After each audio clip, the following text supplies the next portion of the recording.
Will est un élève en échec dans une prestigieuse académie de magie, mais comme il manque de toute forme de magie, il compense en utilisant une épée pour abattre ses ennemis. Un jour en classe, le professeur Edward donne une leçon sur la façon dont les gens peuvent produire du feu avec l'aide de catalyseurs et un peu de magie. Parmi tous les élèves de la classe, il décide de choisir Will pour démontrer l'expérience, sachant qu'il est incapable d'utiliser la magie. Il fait cela parce qu'il a une aversion profonde pour Will. Will n'a pas d'autre choix que d'obéir à son ordre, il se rend donc à l'avant de la classe et tente de faire fonctionner le sort, mais comme prévu, rien ne se passe. Toute la classe ne perd pas de temps pour se moquer de lui pour ses échecs répétés. Edward leur dit de se calmer, mais c'est juste parce qu'il veut personnellement ridiculiser Will pour être incapable d'un sort aussi rudimentaire. Will excelle en théorie magique, mais il n'a absolument aucun talent magique, ce qui fait qu'Edward le méprise pour penser qu'il peut fréquenter une école de magie sans magie. Un étudiant de la classe lance le sort de feu depuis son siège pour allumer le catalyseur devant Will. Bien qu'Edward ne soit pas du tout concerné par la sécurité de Will, ce serait quand même mauvais pour son dossier si son élève mourait brûlé vif, il demande donc à Chion de s'abstenir de faire des choses imprudentes à l'avenir. Chion s'excuse et dit qu'il essayait juste d'aider un peu, puisque Will ne sera évidemment pas capable de faire la démonstration. Cela dit, Edward conclut l'expérience et commence un discours sur la suprématie de la magie dans ce monde, affirmant que les gens qui n'ont aucun talent pour cela n'ont pas le droit d'exister dans cette académie de magie. Tout cela est dit en regardant directement Will dans les yeux. Après la classe, Will se sent épuisé par toute la haine qu'il a reçue, mais les gens adorent le détester, alors Chion le suit hors de la classe pour continuer à le harceler. Heureusement, il y a encore quelques personnes qui sont du côté de Will, comme Colette, qui vient à sa défense. Chion demande pourquoi Colette défend Will alors qu'elle est une élève d'honneur et que Will est à un demi-point de l'exclusion. Mais elle répond que cela n'a pas d'importance, car Will est la personne la plus gentille qu'elle ait jamais rencontrée et il travaille beaucoup plus dur que n'importe lequel d'entre eux. Chion est stupéfait pendant un moment, puis il commence à rire, car peu importe combien Will est gentil ou travailleur, cela ne changera pas le fait qu'il ne peut pas utiliser la magie et qu'il ne deviendra jamais un mage sans magie. Chion et ses amis laissent Will tranquille pour l'instant, et en marchant ensemble, Colette dit à Will de ne pas se laisser affecter par ce que Chion et le professeur Edward ont dit, car ils l'ont fait juste pour l'humilier. Mais Will dit que c'est bien, car il n'est vraiment pas capable d'utiliser la magie. En plus, il se considère chanceux, car le reine a poussé une fille mignonne comme Colette à vouloir traîner avec lui. Colette est embarrassée quand il dit cela, alors elle dit à Will que la flatterie ne la fera pas sortir avec lui, mais Will dit qu'il ne faisait que dire une vérité, car il trouve Colette vraiment mignonne. Cela embarrasse encore plus Colette, et elle tombe presque amoureuse de Will sur le coup, alors elle le repousse un peu pour pouvoir réfléchir clairement et rester calme. Elle est techniquement une noble, donc elle ne peut pas se laisser tomber amoureuse si facilement. Après avoir retrouvé son calme, elle regarde Will, mais il est occupé à regarder le ciel, car il est particulièrement beau aujourd'hui. Il y a longtemps, les habitants de ce monde vivaient dans une obscurité constante, craignant les hôtes célestes qui régnaient sur eux. Cependant, tout a changé lorsque le gang des sorciers de l'ombre s'est allié pour s'opposer aux célestes et apporter la lumière du ciel à tout le monde. Ces sorciers en sont venus à être connus sous le nom de Magiavande, et ils sont considérés comme l'incarnation suprême de la magie. Aucun mage vivant aujourd'hui n'a jamais été capable de se montrer à la hauteur de ce titre. Colette se demande si la princesse des glaces, Alvivina, les surveille en ce moment, et Will dit qu'il en est sûr, car il sait qu'elle les regarde actuellement depuis sa fenêtre au sommet du monde. Quand Will était plus jeune, il avait une amie d'enfance appelée Elphalia, qui lui parlait du soleil et de la lune, qu'elle avait lu dans ses livres. Elle était particulièrement excitée à l'idée de voir le coucher de soleil, car il est censé être très beau, et elle espérait qu'ils pourraient devenir Magiavande ensemble un jour et voir le soleil ensemble. Will lui a promis de devenir un Magiavande avec elle, mais même si cela pouvait n'être qu'une promesse entre enfants, Elphalia a réellement travaillé dur pour y arriver et elle a rapidement gravi les échelons de la tour grâce à son travail acharné. En revanche, Will n'avait aucun talent pour tenir sa promesse, mais il essaie toujours de faire de son mieux pour grimper la tour, même si ce n'est qu'un rêve délirant. Cependant, même avec sa détermination inébranlable, cela ne l'empêche pas de s'effondrer comme un biscuit lorsqu'il se fait gronder. Will demande au professeur Workner de se calmer un peu, mais Workner est légitimement en colère, car Will est allé dans le donjon encore une fois malgré le danger qu'il représente, et il est même allé jusqu'au 7e étage. Il s'inquiète que Will finisse par se faire tuer à ce rythme, donc Will implore son pardon, mais il demande aussi s'il peut obtenir son crédit supplémentaire maintenant. Workner est toujours en colère contre lui pour être allé dans le donjon seul, mais comme Will a réussi à revenir avec la preuve qu'il a tué un garde maléfique, il lui accorde 2 points de crédit supplémentaires. Will célèbre avec son familier pendant que Workner prépare les papiers, mais alors qu'il le fait, il demande à Will s'il n'a toujours pas renoncé à devenir un Magiavande. Pour devenir un Magiavande, Will devrait d'abord passer à une institution supérieure et pour cela, il lui faudrait un total de 7200 crédits. Normalement, les étudiants accumulent ces crédits dans des matières comme la pratique de l'écriture et les sorts, mais comme Will ne peut pas utiliser la magie, il ne gagnera jamais de crédit pour les sorts. Will en est déjà conscient, c'est pourquoi il voulait compenser en faisant du travail supplémentaire en pratique, mais Workner lui a déjà expliqué qu'il est pratiquement impossible de gagner suffisamment de crédit pour passer uniquement par la pratique. Will réalise que ses chances sont minces, mais il veut toujours garder espoir de pouvoir tenir sa promesse de devenir un Magiavand. Dans tous les cas, Workner dit à Will que devenir un Magiavand est encore très loin et que Will pourrait même ne pas obtenir son diplôme s'il ne commence pas à gagner plus de crédits. Workner a entendu dire que Will n'a pas réussi à obtenir des crédits lors de son dernier examen, donc à moins qu'il ne veuille échouer, il doit gagner 4 crédits supplémentaires d'ici la fin de la semaine. Will est choqué, car cela signifie qu'il ne lui reste que 2 jours avant la date limite. Avec peu d'options restantes, il commence à chercher dans ses notes en espérant trouver un monstre qu'il peut tuer et qui vaut 4 crédits. Il est vraiment désespéré de trouver quelque chose, alors que Workner ne veut pas encourager Will à aller dans le donjon, il lui parle d'un Baskerville, un monstre au 6e étage du donjon, et Will n'a pas encore soumis celui-là, donc il pourrait obtenir les crédits nécessaires en le tuant. Will court vers Workner pour le remercier de toute l'aide qu'il lui a apportée, mais Workner lui dit de ne pas s'accrocher si fort, car cela pourrait mettre son travail en danger. Malheureusement, Shion était dehors, près du bureau de Workner, pendant toute la conversation, donc il sait que Will prévoit d'aller dans le donjon pour tuer le Baskerville, et en véritable ennemi, il prévoit d'y descendre en premier pour le tuer, afin que Will ne puisse pas obtenir les crédits nécessaires pour rester à l'école. Un peu plus tard, Will arrive au 6e étage du donjon et il est de bonne humeur car il a déjà combattu un Baskerville auparavant, donc cela devrait être une victoire facile pour lui. Son familier ne pense pas que ce soit une bonne idée pour Will d'entrer dans cette situation avec tant de confiance, mais Will dit qu'il n'y a rien à craindre tant qu'il fait attention au souffle de flamme du Baskerville, pour éviter de se faire brûler comme la dernière fois. Cependant, pour trouver ce Baskerville, il dépend de Kiki pour le flairer. Pendant ce temps, Shion et ses amis sont en mission de haine pour s'assurer que Will soit renvoyé de l'académie. Ses amis haïssent Will tout autant que lui, alors il prévoit de tuer le Baskerville en premier, après cela, de battre Will pour faire passer un message. Ils sont tous d'accord avec le plan, mais un de ses amis demande si c'est vraiment sûr pour eux d'être aussi profondément dans le donjon à seulement 3. Shion s'offense de la question, disant qu'il est plus que suffisant pour les protéger tous. Les autres laissent tomber car ils ne veulent pas énerver Shion, alors ils continuent de marcher tandis que Shion continue de haïr Will intérieurement. Selon lui, quelqu'un qui ne peut pas utiliser la magie ne devrait même pas oser parler des Magiavandais, donc la simple vue de Will l'offense. Une fois qu'ils sont entrés profondément dans le donjon, Shion se tourne vers ses amis pour leur expliquer ce qu'ils doivent faire, mais un instant plus tard, un de ses amis est frappé si fort qu'il est projeté contre un mur et il n'y a aucune chance qu'il ait survécu. Shion reste calme en face du monstre, mais l'autre gars commence à paniquer. Will entend les cris du gars et réalise instantanément que quelqu'un doit être en difficulté, alors il se précipite pour aider. Il ne peut pas croire qu'il y ait d'autres personnes aussi profondément dans le donjon, mais d'après le son qu'il vient d'entendre, ils ne peuvent pas être très loin.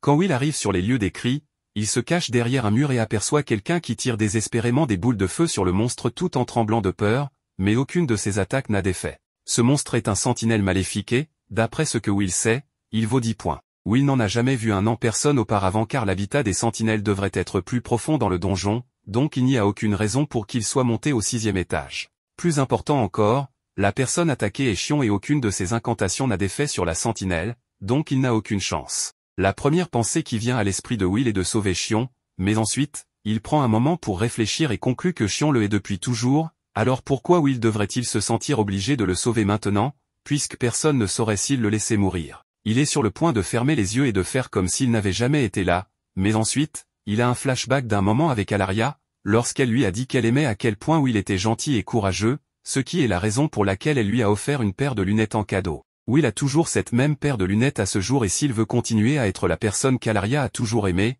il doit mettre de côté ses rancunes personnelles et sauver Shion, même s'il est un imbécile. Alors que la sentinelle est sur le point de tuer Shion, Will intervient et bloque l'attaque avec son épée. Au même moment, de retour à l'académie, le professeur Edward entre en courant dans le bureau de Workner pour lui dire que Shion et ses amis sont tous allés dans le donjon sans permission. Il veut que Workner utilise son familier pour les localiser avant qu'ils ne se fassent tuer, alors Workner prend son oiseau et demande à quelle profondeur ils sont allés. Edward répond qu'il devrait être au 6e étage et dès que Workner entend cela, il est soulagé car cela signifie que Will est avec eux et tant qu'il est là, il peut gérer n'importe quel monstre qui les attaque. Il utilise sa boule de cristal pour montrer à Edward ce que Will fait en ce moment et il affronte le sentinelle. En un clin d'œil, Will a déjà coupé un des doigts du sentinelle et lorsque le sentinelle tente de contre-attaquer, il bloque le coup en plein air et recule pour créer un peu d'espace.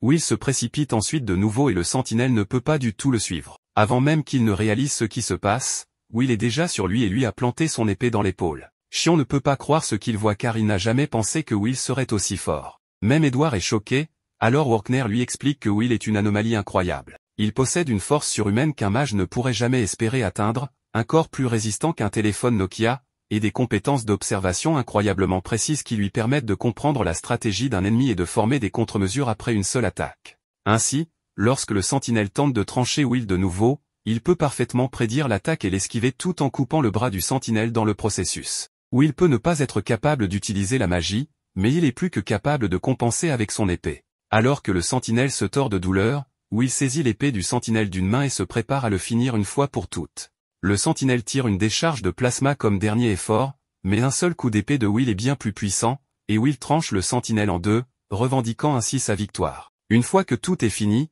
Will se dirige vers Shion pour lui demander s'il va bien. Shion a toujours une rancune contre Will, mais Will vient de lui sauver la vie, alors il ravale sa fierté. Cependant, même après avoir été témoin de tout ce combat et de la capacité de Will, cela n'empêche pas Edward de le détester encore plus, car il ne supporte pas qu'un non-magicien soit plus fort que des étudiants utilisant la magie. Edward quitte le bureau de Workner en rage et tandis que Workner est fier de Will pour avoir sauvé Shion, il est toujours en colère contre lui pour s'être mis en danger. Cependant, une fois de plus, Will a réussi à vaincre le monstre, alors Workner attribue à Will 10 points pour avoir tué le sentinelle. Il y a 5 ans, Will était la risée de toute l'école à cause de son manque de magie, et apparemment, la seule raison pour laquelle il avait été autorisé à s'inscrire ici en premier lieu était parce qu'il était ami avec Elfaria. Mais comme elle était déjà devenue une magiavande à l'époque, il n'y avait plus de raison pour l'école de prétendre être gentille avec lui. Will a dû endurer toutes les moqueries pendant tout ce temps, mais cela ne l'a pas empêché de travailler dur pour obtenir son diplôme. Workner accompagnait Will pour être évalué par la directrice, et elle avait évidemment des doutes quant à savoir si Will était fait pour cette école ou non. Mais une fois qu'elle lui remet une épée et commence le test, Will est capable de contrer chacun de ses sorts de feu en une fraction de seconde. Elle est tellement impressionnée qu'elle dit que Will est autorisé à rester à l'école. Workner est un peu surpris, car il ne pensait pas qu'il serait si facile de la convaincre. Il est vrai que Will n'a aucune magie, mais plus important encore, elle pense que ce sera amusant d'avoir quelqu'un comme Will autour de lui. Will demande à la directrice s'il peut être aux côtés d'Elfaria à nouveau s'il devient assez fort, et elle lui dit qu'il devra travailler très dur et rester imperturbable face aux défis en cours de route, mais même alors, il n'y a aucune garantie. Mais alors que Will part, elle remarque que ce sera amusant de voir ce que Will peut accomplir. De retour au présent, Will est actuellement dans la classe de Workner alors qu'il enseigne à tout le monde la tour de la magie. Gravir la tour signifie avancer à l'institut supérieur jusqu'à l'étage le plus haut où l'on deviendra un magiavande. À l'heure actuelle, il existe 2 méthodes pour devenir un magiavande, soit créer un nouveau type de magie, soit gagner plus de 7200 crédits dans cette école.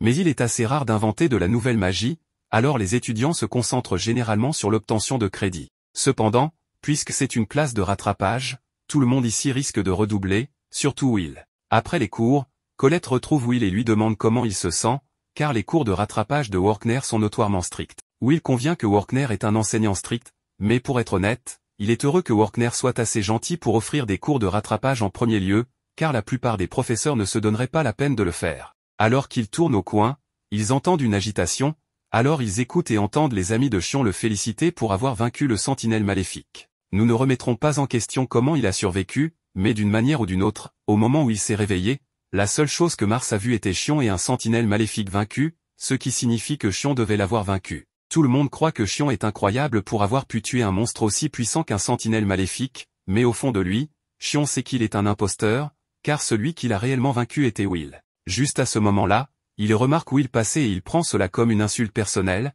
alors il va voir Will et commence à se battre avec lui à nouveau. Cependant, il est beaucoup plus difficile pour lui de voir Will comme inférieur lorsqu'il sait que celui-ci pourrait facilement l'éliminer en un coup maintenant, mais choisit de ne pas le faire. Il lâche la veste de Will et commence à s'éloigner sans dire un mot.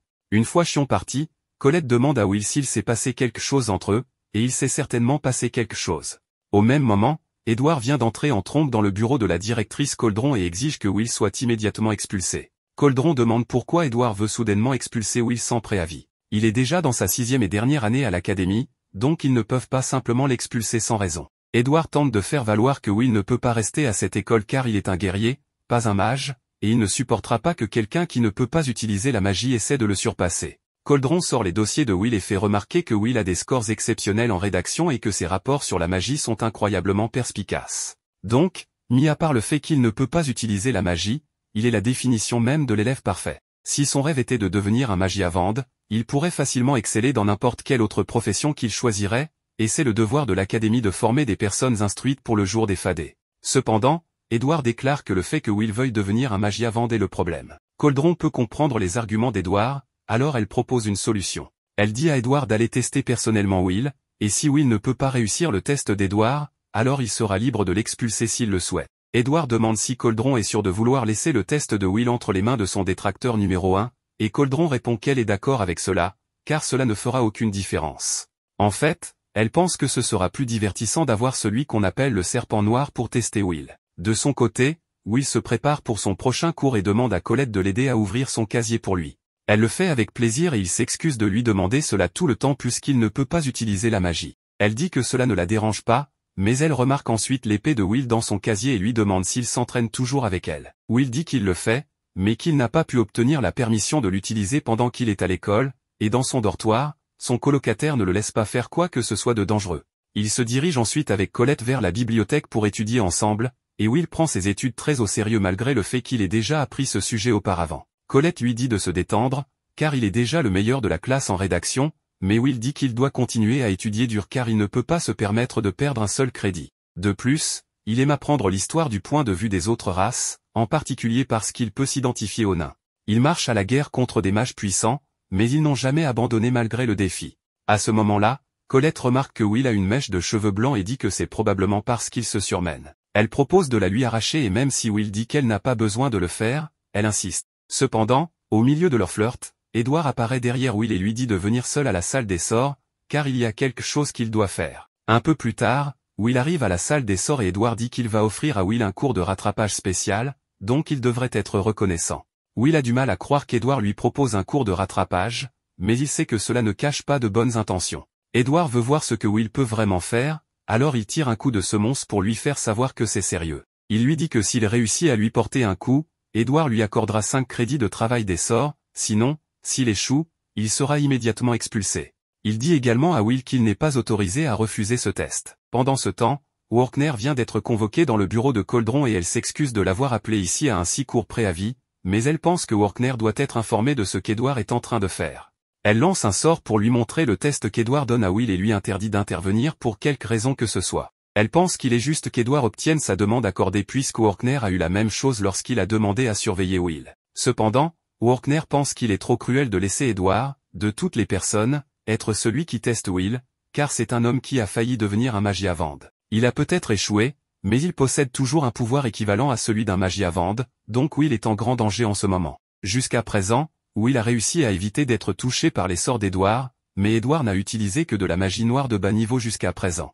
Will ne peut pas croire combien de puissance Edward produit. Will doit riposter d'une manière ou d'une autre, alors il essaie de courir derrière Edward et de lui donner un coup de pied, mais Edward est facilement capable de le bloquer avec un sort de bouclier. Le bouclier est trop fort pour que Will puisse le briser à main nue et Edward le traite de désespéré pour avoir pensé qu'il pourrait percer un bouclier magique avec un coup de pied. Edward le projette ensuite au loin, et Will commence à s'inquiéter de ne peut-être pas trouver de moyen de gagner, car Edward est tout simplement trop fort pour lui en l'état actuel. Edward dit à Will qu'il se limitera à 2 sorts, un pour attaquer avec du feu et un pour se défendre contre les attaques grossières de Will. Cependant, même si ce n'est qu'un seul sort d'attaque, quelqu'un qui maîtrise parfaitement ce sort peut surpasser une personne qui en a appris 1000. Edward est en train de lancer son sort de feu et Will sait que cela lui sera fatal s'il est touché, alors il commence à fuir, mais Edward parvient toujours à le frapper. Edward semble prendre plaisir à cela, car il a l'air de diriger une symphonie des cris de Will. Will finit par tomber au sol et réalise qu'il n'a aucun moyen de battre Edward comme ça, mais s'il avait son épée, il pourrait au moins tenir tête à Edward. À l'extérieur de la salle des sorts, Colette rangeait ses affaires dans son casier et était très inquiète pour Will, car Edward demandant à Will de venir seul pour des cours de rattrapage ne pouvait pas être un bon signe. Tout à coup, Kiki arrive en courant dans la pièce, couverte de sang de Will, et essaie de récupérer l'épée de Will dans son casier. Colette réalise alors que quelque chose de grave est arrivé à Will et ouvre son casier pour qu'il puisse lui apporter son épée. Pendant que Will est allongé par terre, Edward marche lentement vers lui en disant que Will ne pourrait jamais espérer devenir un magiavande s'il ne peut pas le surpasser ici. La magie a toujours régné en maître, même dans le passé, lorsque les nains sont partis en guerre contre les mages. Contre une armée de 10 000 nains, il n'a fallu qu'un seul mage pour les anéantir tous. L'épée ne comparera jamais à la baguette. Mais même si les chances sont insurmontables, Will veut toujours devenir un magiavande. Il fera tout ce qu'il faut pour y parvenir. Edward ne comprend pas pourquoi Will irait si loin pour devenir un Magiavand, alors il lui demande s'il a un objectif noble qu'il veut accomplir. Will lui dit alors qu'il veut être aux côtés de la fille qu'il aime, mais Edward pense que c'est une raison stupide. Cela peut sembler ridicule à Edward, mais Will a fait une promesse à Elfie et, quoi qu'il en coûte, il veut pouvoir regarder le coucher de soleil avec elle. À ce moment-là, Colette arrive à la salle des sorts et lance l'épée de Will vers lui. Will attrape l'épée et remercie Colette tout en affichant un beau sourire. Maintenant qu'il est enfin armé, Will peut contrer le sort de feu d'Edward. Edward est très énervé lorsqu'il voit Will tout confiant d'un coup. Sans tarder, Edward balance un sort mais Will parvient à le dézinguer facilement. Edward est choqué que Will ait pu couper à travers le sort, mais il réalise que c'est parce que l'épée de Will est spéciale. Même ainsi, il a toujours l'intention de prouver que Will n'est pas de taille face à un mage. Will est terrifié par les flammes d'Edward et, s'il le pouvait, il aurait fui ce combat depuis longtemps. Mais affronter Edward est le seul moyen pour Will d'avancer, alors il charge Edward tout en esquivant toutes ses attaques. Alors qu'il se rapproche d'Edward, Will se rappelle de la bataille entre le général nain et le mage, au cours duquel le mage a finalement reconnu la vaillance du général et c'est bien la même chose que Will compte faire avec Edward. Il crée ensuite une diversion pour détourner le regard d'Edward, tout en le contournant sur le côté. Il se lance dans les airs puis prend appui sur la charpente pour avoir de l'élan. Une fois suffisamment proche, il tranche à travers la barrière d'Edward et réussit à égratigner la joue d'Edward. Edward est forcé d'admettre que Will a réussi le test, alors il lui attribue ses 5 crédits et s'éloigne. Will s'effondre par terre d'épuisement et Colette court le féliciter pour sa victoire, mais il est complètement évanoui. Coldron loue la performance de Will et Walker dit que sa stratégie de plonger dans l'attaque pour réduire la distance et attaquer d'un angle mort était brillante. Ce qui est encore plus impressionnant, c'est que son coup d'épée était suffisamment puissant pour surpasser le bouclier d'Edward. Ainsi, Will pourrait bien avoir ce qu'il faut pour devenir un Magiavand après tout. Pendant ce temps, dans le dortoir de Will, sa colocataire prépare le dîner et s'impatiente de sa rentrée, pour déguster le plat qu'elle a fait avec amour et la déco en dit long sur le sujet. Dans un flashback, nous voyons Will et son amie Elphalia lorsqu'ils étaient jeunes. Elfie lui dit qu'il est très gentil et encourageant avec tout le monde. Elle lui offre ensuite une paire de lunettes en cadeau et lui dit adieu, le laissant le cœur brisé. Will l'appelle et lui dit qu'il atteindra la tour lui aussi, même s'il ne peut pas utiliser de magie, et que, peu importe ce qui essaiera de les séparer, il viendra pour elle comme il l'a promis. Elle pleure et dit qu'elle l'attendra, peu importe le temps que cela prendra. Puis elle part et Will pleure également beaucoup. Il parle ensuite au professeur Walker et lui dit que c'est la dernière fois qu'il pleurera ainsi. Plus tard, nous voyons Will et son compagnon Kiki distribuant des journaux aux maisons. Il rencontre un homme du nom de Ronan, qui le salue et l'encourage, puis lui dit qu'ils se reverront chez Gina, alors Will s'en va en le remerciant. Alors que Will court rapidement, il trébuche et tombe, mais avant de toucher le sol, il parvient à rassembler tous les journaux avant qu'ils ne se dispersent. Il voit ensuite une annonce indiquant que son amie Elfie a créé un nouveau sort original et est la première à réaliser cet exploit en inventant 12 sorts. Il remarque qu'elle travaille vraiment dur et décide qu'il doit aussi donner le meilleur de lui-même. Ensuite, nous voyons l'étudiant Rosti, surpris par Will qui lui demande s'il peut fabriquer un outil magique pour lui. Rosti demande pourquoi il est si pressé et Will explique qu'Elfie a fait une demande et qu'il doit aller la voir. Il ajoute qu'il n'a pas de cours aujourd'hui donc il priorise cette tâche. Rosti demande si la tâche est difficile et Will répond que la demande consiste à collecter des cœurs de glace de marcheurs de givre car elle a besoin de nombreux catalyseurs magiques et tous les étudiants contributeurs seront rémunérés. Il dit que la cible se trouve dans le 4e étage, donc il a besoin des outils magiques de Rosti. Rosti accepte, disant qu'il a déjà apporté des améliorations à la version précédente et donne les outils à Will. Will le remercie et Rosti lui donne du pain à manger, lui conseillant de prendre soin de lui. Il est ensuite dit que la reine de la magie Mercedes, l'une des grandes pionnières, a un jour dit que tout est né du donjon. Les enfants de la magie puisent leur connaissance et leur sagesse de celui-ci et suivent ses chemins. Ils transforment l'inconnu en connu et le conquièrent. Tout est connecté les uns aux autres. Après cela, nous trouvons Will au 4e étage du donjon errant seul. Tous les étudiants commencent à détruire les créatures de glace pour obtenir les cœurs de glace. Il remarque qu'il y a une grande ruée en raison de la demande d'Elphalia. Il est ensuite surpris de voir l'étudiant Chion, très fort, détruire tous les marcheurs de givre en un coup. Chion dit que de tels faibles ne sont pas suffisants pour son objectif. Will se rappelle alors du moment où il a combattu le monstre géant. Will voit Chion de loin et commente à quel point il est fort, mais il semble qu'il ne soit là que pour verser du sang. À ce rythme, il ne restera rien à chasser pour Will, alors il plonge rapidement plus profondément dans le donjon pour trouver des monstres. Il est choqué de rencontrer de nombreux monstres géants et l'un d'eux manque de tuer une étudiante. Will la sauve rapidement avec sa vitesse exceptionnelle et son épée tranchante, abattant 3 monstres à la fois. La fille est étonnée et remarque qu'il n'a utilisé aucune magie, seulement son épée. Elle le remercie de l'avoir sauvé et il se présente comme Will. Elle répond que son nom est Iris Churchill. La scène se déplace ensuite vers le professeur Walker à l'académie, expliquant aux étudiants que créer de la nouvelle magie dans ce monde est un grand accomplissement. Il mentionne que la nouvelle magie est généralement nommée d'après son créateur ou tire son nom de mots associés au créateur. Il explique que le sort de magie noire d'Axe d'Alnican a été nommé d'après un ancien sorcier, d'Albican, le gardien de feu.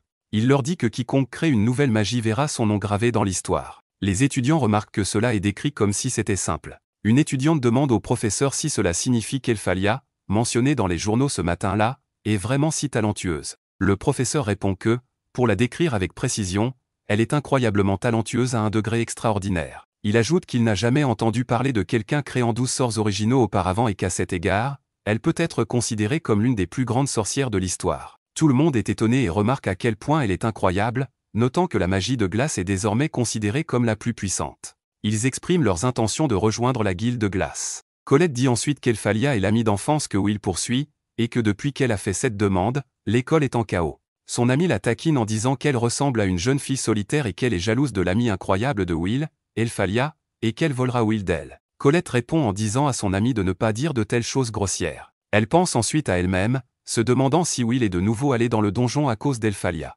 La scène se déplace alors vers Will et la fille qui l'a sauvé des monstres. Elle lui demande alors si c'est lui le fameux bachoteur, dont tout le monde parle. Elle ajoute s'il n'est pas celui qui ne peut pas utiliser la magie. Will lui demande pourquoi elle l'appelle monsieur et elle lui dit qu'elle a 14 ans, 2 ans de moins que lui. Will lui demande si cela ne la dérange qu'elle soit sans talent, mais elle réplique en lui disant qu'elle ne peut pas mépriser la personne qui l'a sauvée. Elle lui dit alors, même si tu ne peux pas utiliser la magie, je respecte ceux qui ont leurs propres talents uniques. Embarrassée par ces paroles, Will demande, es-tu ici pour la demande aussi? Elle répond affirmativement en disant qu'elle veut aussi être utile et devenir l'une des personnes qui soutiennent le ciel. Will pense qu'Iris ne plaisante pas en disant ces propos.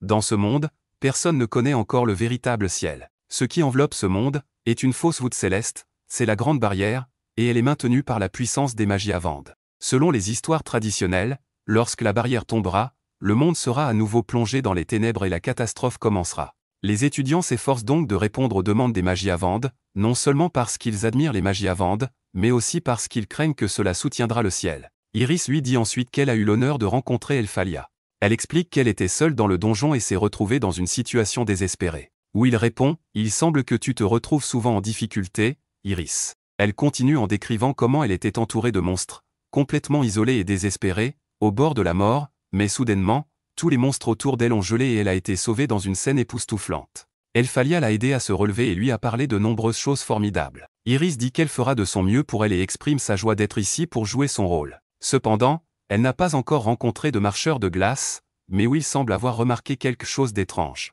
Elle s'approche alors de Will et lui demande ce qu'il fait. Il explique que, lorsqu'il se déplace, les fantassins de givre laissent derrière eux des fragments de peau. D'habitude, ces fragments font environ entre 0,5 et 1 000, mais ceux-ci sont 2 fois plus longs, voire plus.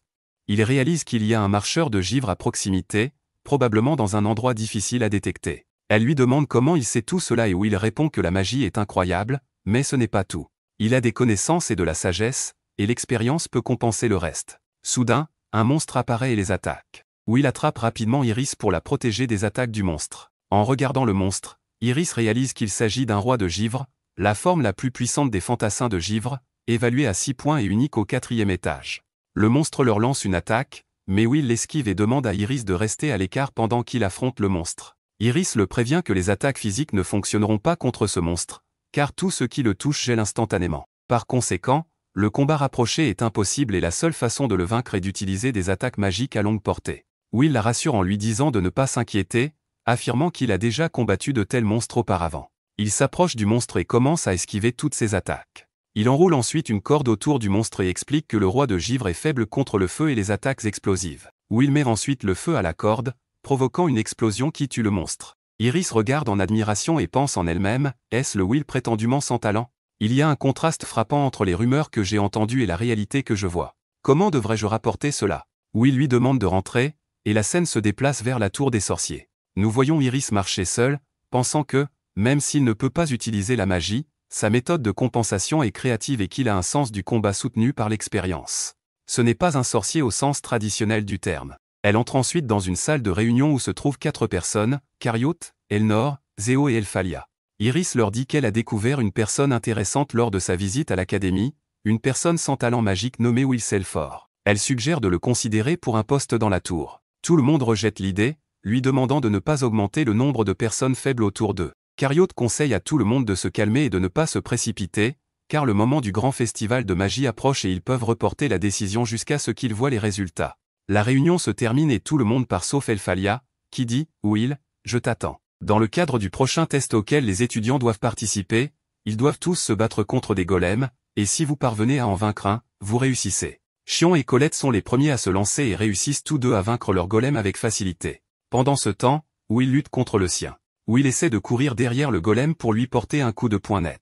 Lorsque les étudiants le voient sur le point d'attaquer avec ses poings, ils commencent à se moquer de lui parce qu'il ne peut pas utiliser de magie, ce qui distrait Will assez longtemps pour que le golem le frappe à travers la pièce. Les étudiants commencent à partir après avoir été satisfaits de l'échec de Will à vaincre son golem, mais à l'autre bout de la salle, quelques étudiants n'ont aucun mal avec les golems. Il s'agit de Liana et Hyénol, et ils réussissent tous les deux sans aucun doute. Mais il y a un autre étudiant qui sort et commence à lancer de la magie de glace. D'un mouvement de sa baguette, il envoie des éclats de glace sur tous les golems, les enfermant tous dans des blocs de glace solides. C'est Julius, et il est l'un des 3 meilleurs étudiants de l'académie avec les 2 autres. Liana félicite Hyénol et Julius de ne pas se relâcher et de la suivre, mais le festival va bientôt commencer, donc il n'y avait jamais de raison pour aucun d'eux de se relâcher. À cette note, Julius dit qu'il aimerait déclarer une guerre amicale contre eux et qu'il utilisera sa technique ultime nouvellement maîtrisée pour leur infliger une défaite le moment venu. En signe de sa sincérité, il leur offre une rose de glace, mais ni Hyénol ni Liana ne semblent être amusés,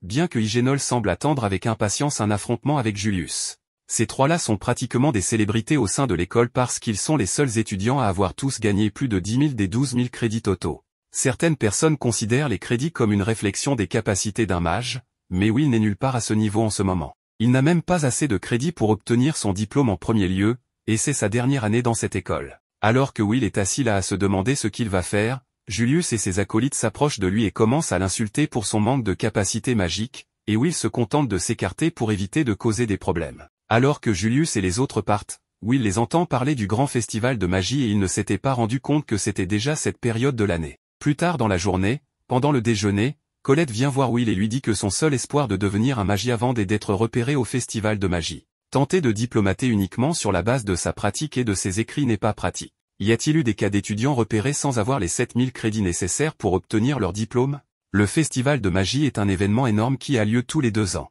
Il propose plusieurs événements différents et attire des mages de haut niveau de la tour qui espèrent repérer des talents prometteurs. Le festival est un lieu où les différentes factions magiques se battent pour le droit de recruter les meilleurs étudiants, et il ne serait pas exagéré de dire que les admissions pour l'Institut supérieur sont décidées lors du festival. Il y a 5 factions, la faction de la foudre, la faction des elfes saintes, la faction du feu, la faction de la glace et le mystérieux Noah. Toutes ces factions, à l'exception du mystérieux Noah, sont dirigées par leurs magiavandes respectifs, donc s'ils vous repèrent, c'est une promotion garantie. Will ne pense pas qu'il sera choisi puisqu'il échoue déjà et que, pour qu'il soit même remarqué, il devrait avoir une sorte de magie incroyable qui mettrait les hommages dans l'embarras.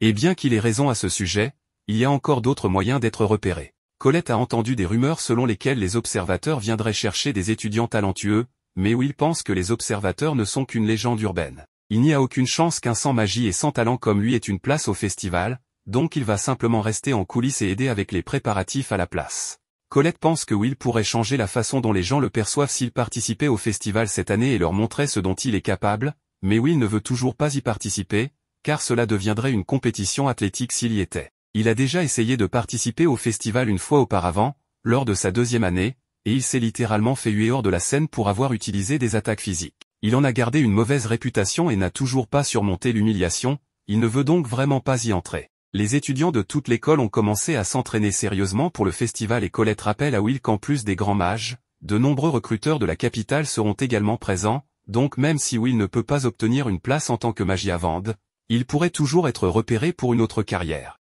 Le festival de magie est un excellent endroit pour montrer ses compétences, alors Colette veut vraiment que Will montre à tout le monde à quel point il est capable, mais Will pense toujours que ce n'est pas une bonne idée de participer sans pouvoir utiliser la magie. À ce moment-là, Colette remarque quelque chose d'étrange, alors elle se dirige vers l'un des autres casiers et dit à Will qu'il y a quelque chose qui cloche. C'est bien caché, mais elle peut sentir une barrière ici. Will demande si elle est sûre que ce n'est pas juste un sort de verrouillage pour le casier, mais Colette peut dire que la barrière est faite pour bloquer le son et obstruer la vue. Colette pourrait la briser avec sa magie, mais cela pourrait être problématique, alors elle demande à Kiki de le faire à la place. Une fois la barrière dissipée, il trouve un escalier caché derrière les casiers, menant à un cercle de jeu secret. Un groupe d'étudiants se rassemble ici pour pouvoir parier sur qui sortira vainqueur du festival de magie. Colette trouve déplorable que les étudiants transforment leur vestiaire en un cercle de jeu illégal, mais Will remarque alors Xion debout en face d'eux et il est surpris de le voir ici, car Xion ne semble pas être le genre de gars qui aime parier. Xion se défend et commence à crier à Will de s'occuper de ses affaires,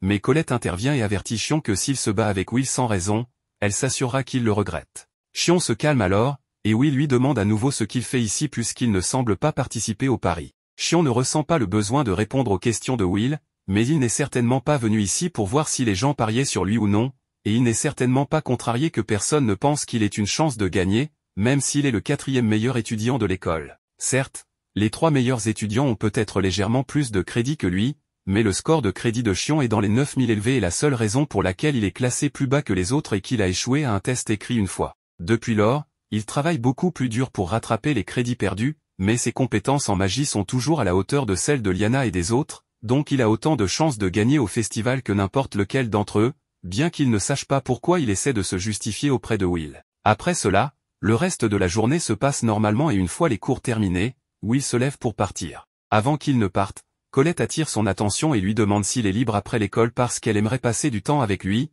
même si cela implique d'aller ensemble dans le donjon, mais malheureusement, Will a du travail à faire ce soir, donc il ne pourra pas passer de temps avec elle aujourd'hui. Plus tard dans la soirée, Will se trouve au restaurant de Gina à la périphérie de la ville et il y travaille comme serveur. Il apporte un plateau de nourriture et de boissons à Donnant, et Donnant se sent mal pour tout le travail que Will doit faire tout le temps. Il livre des journaux le matin, a des cours pendant la journée, puis doit travailler ici la nuit. C'est définitivement difficile, mais Will doit tenir le coup puisqu'il ne se qualifie pas pour la bourse de l'école, ce qui signifie qu'il doit tout payer de sa poche. Donnant mentionne qu'il a entendu parler du grand festival de magie qui approche, alors il suggère à Will de participer, mais Will rejette immédiatement l'idée parce qu'il ne veut pas être humilié à nouveau. Gina crie à Will de retourner au travail et fait remarquer que son ami travaille beaucoup plus dur que lui. On voit alors Rosti, qui travaille également comme serveur ici, bien qu'il ne le fasse que pour Will, en guise de faveur, puisqu'un Rosti est vraiment occupé et qu'un des serveurs de Gina a démissionné, et tout ce travail supplémentaire va simplement être reporté sur les épaules de Will si elle n'embauche pas quelqu'un bientôt.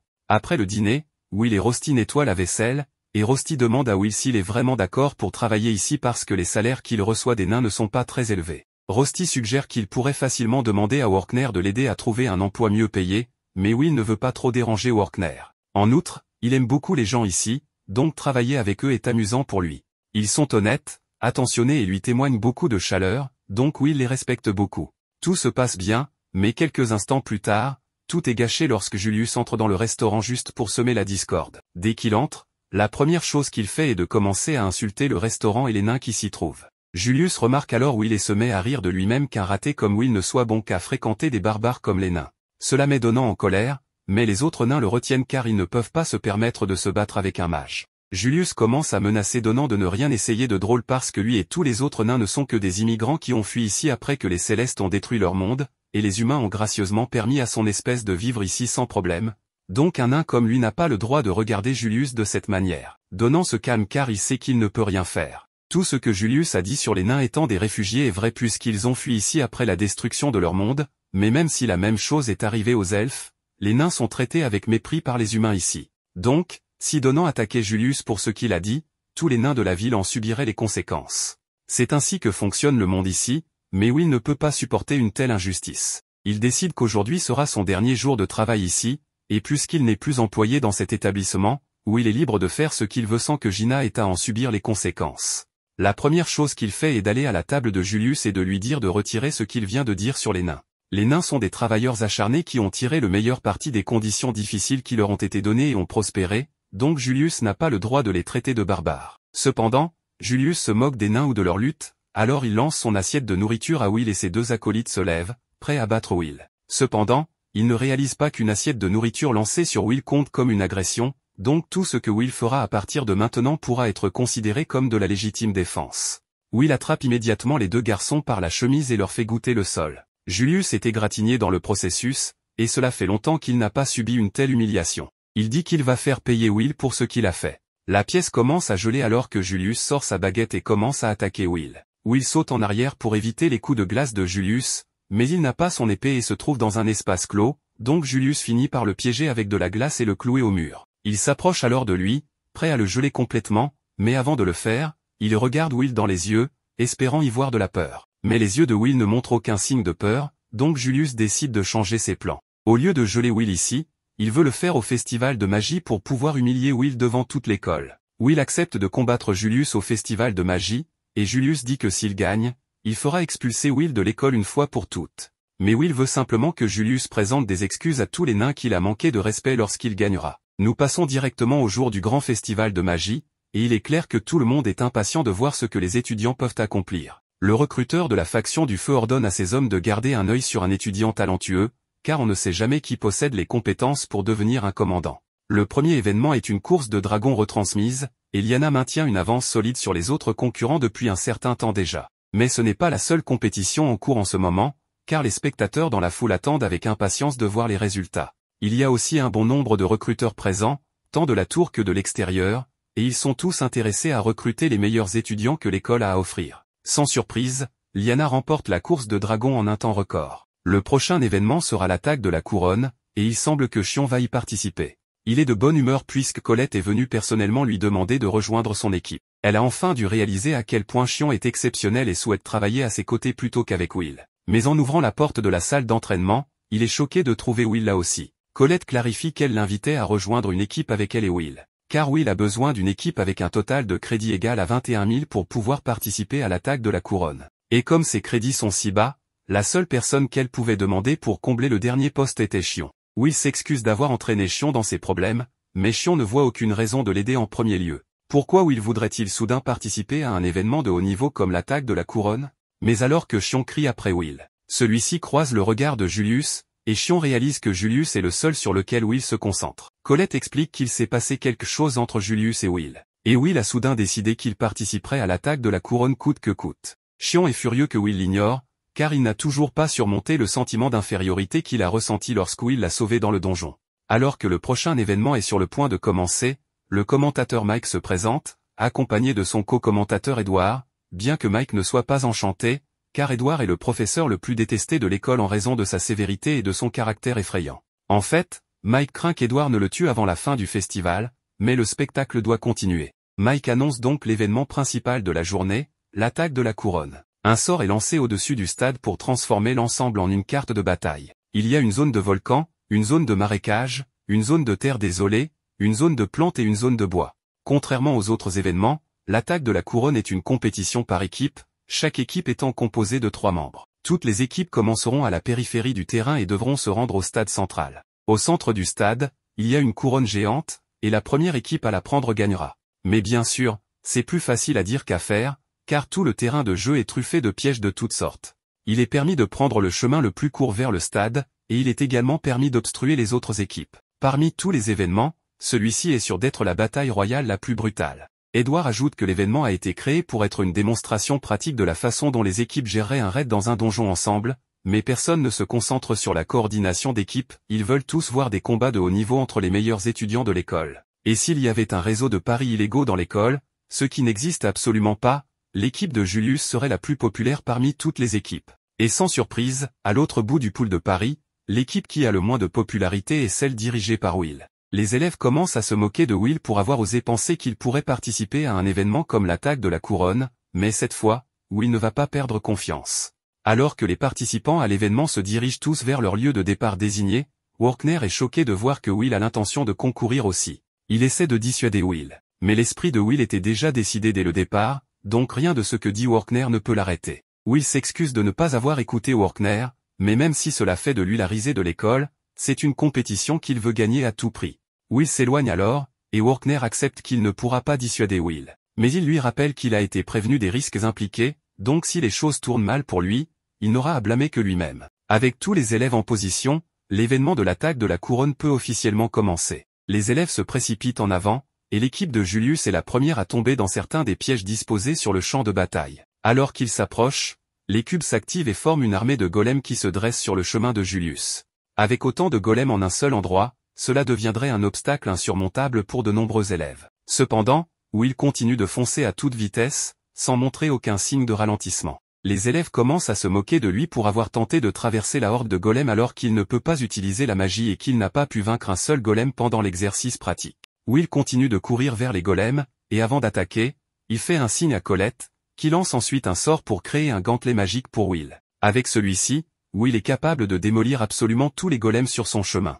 Les mâchoires de tous les spectateurs tombent en voyant les capacités de Will. Mais Workner s'attendait déjà à quelque chose comme ça. Tant que Will attaque avec un gantelet magique, il peut infliger une quantité de dégâts considérable, même s'il n'a pas son épée, et comme c'est Colette qui l'a créé, ce n'est techniquement pas contre les règles. Contre toutes les prédictions et les paris illégaux, le premier à réussir à traverser la horde de golems est Will. Et il se dirige maintenant directement vers la couronne. Depuis le jour où Will l'a sauvé, Xion revit ce moment encore et encore dans sa tête. Il le considère comme l'un de ses pires échecs, et il aurait préféré mourir plutôt que de faire face à une telle humiliation. C'est pourquoi il s'est efforcé si durement de s'améliorer et de développer chaque once de force que son corps peut générer. Mais même avec tout son travail acharné, Will le surpasse toujours sans magie dans l'attaque de la couronne. Will et son équipe ont pris une avance considérable, et avec l'objectif d'atteindre le stade et de saisir la couronne, les autres concurrents vont devoir accélérer s'ils ne veulent pas être laissés derrière. Will atteint la zone des terres désolées, et à son arrivée, d'autres pièges s'activent. Cette fois, il commence à tirer des balles de roche sur Will et les autres. Alors que les balles se dirigent vers eux, Will s'arrête et utilise son gantelet pour frapper le sol, créant ainsi un mur de roche qui bloque les balles. Il saute ensuite en avant et demande encore une fois de l'aide à Colette, qui lance un sort qui crée une douzaine d'épées pour Will. Il utilise ensuite les épées comme projectiles pour détruire tous les cubes sur son chemin. Mike annonce que l'équipe de Will a traversé les terres désolées avec aisance et qu'ils n'ont encore rencontré aucun piège qui leur pose un défi, grâce à leur travail d'équipe. Bien que Xion n'ait vraiment rien fait jusqu'à présent, les spectateurs qui parient contre Will essaient de minimiser ses compétences en disant que la magie de Colette fait tout le travail. Il est vrai que la magie de Colette joue un rôle important, mais l'efficacité des armes en combat dépend entièrement de la technique de Will. Les éclaireurs commencent à remarquer Will et son incroyable compétence à détecter et contrer les pièges. Même Edward, qui n'aime pas Will, doit reconnaître son travail acharné. Tout le temps que Will a passé dans les donjons lui a permis de minimiser les inefficacités dans ses mouvements, et ses réflexes surhumains lui permettent de tirer parti des moindres ouvertures disponibles. Une autre équipe est frustrée de perdre face à quelqu'un qui n'a pas de magie, mais le renne pour Will les distrait tellement qu'ils finissent par tomber dans un piège de fleurs et se font dévorer vivants. Les autres équipes rencontrent des problèmes similaires avec les pièges disposés le long du chemin, mais malgré tous ces obstacles brutaux, Will parvient à maintenir la tête avec son équipe. Les événements du tournoi ont provoqué un véritable tollé dans le stade, au point que Julius peut tout entendre de là où il est. Il demande à ses coéquipiers de lui donner une mise à jour sur la situation actuelle de l'événement, et les coéquipiers de Julius utilisent un sort de détection pour localiser le reste de la compétition. D'après ce qu'ils voient, Will est actuellement en tête avec une large avance. S'ils ne font pas quelque chose rapidement, Julius pourrait réellement perdre. Cependant, Julius ne semble pas trop inquiet, car il a un plan pour s'occuper de Will personnellement. Pendant ce temps, Will et les autres viennent d'arriver dans la dernière zone avant l'arène, les bois enchantés. Will, qui entre en premier, déclenche plusieurs cercles magiques en même temps et réalise rapidement qu'il s'agit d'un piège à cercle en chaîne. Mais ce ne sera pas un problème, car il a déjà la contre-mesure parfaite pour ce genre de situation. Si tous les cercles vont se déclencher en même temps, il va simplement les faire s'annuler les uns les autres. Il commence donc à tailler autour de chaque cercle magique et, en leur donnant un certain effet de rotation, il parvient à faire en sorte que tous les sorts se tirent dessus mutuellement et explosent. Mike annonce avec excitation que Will a traversé les pièges de la forêt sans aucun problème et demande à Edward s'il a des commentaires à faire, étant donné que c'est lui qui a installé ce champ de mine de magie noire. Mais Edward ne fait que claquer la langue avec irritation en voyant que Will a réussi à passer son piège si facilement. Même avec tout l'élan que Will a accumulé grâce à son avance considérable, plus il se rapproche du stade, plus il y a de chances qu'il rencontre une autre équipe et se fasse attaquer. Il a dû éliminer quelques autres équipes, mais il y en a une en particulier qu'il vise. Will a donc l'intention de courir en avant pour tendre une embuscade à Julius. Cependant, alors qu'il se dirige vers un point stratégique pour sécuriser une position avantageuse pour son embuscade, les rôles s'inversent et Julius lui tire un glaçon droit dessus. Will s'en sort bien puisqu'il n'a pas été touché directement, mais il ne comprend pas comment Julius a pu arriver ici avant lui, après l'avance énorme qu'ils avaient. En plus de cela, Julius est seul, ce qui signifie que Will doit s'inquiéter de la possibilité que les autres coéquipiers de Julius soient cachés quelque part pour lui tendre une embuscade. Julius commence à lancer une pluie de glaçons sur Will, ce qui laisse peu de temps à Will pour s'inquiéter d'une éventuelle embuscade. Il commence à fuir pour l'instant. Il doit juste se concentrer et s'occuper sérieusement de Julius, mais on dirait que Xion se met aussi à se concentrer sérieusement en entamant le processus d'incantation pour un inferno incroyablement puissant, bien qu'il semble fixer Will un peu trop intensément. Colette avertit Will que Xion pourrait le viser. Alors que Xion lance le sort, Colette crée un mur de pierre devant Will pour l'empêcher d'être réduit en cendres. L'explosion de Xion provoque une onde de choc massive à travers le champ de bataille, et Will est un peu confus par ce qui vient de se passer. Il regarde autour de lui et voit que la forêt a été complètement incinérée. Xion s'approche de Will en disant que Julius était sur le chemin.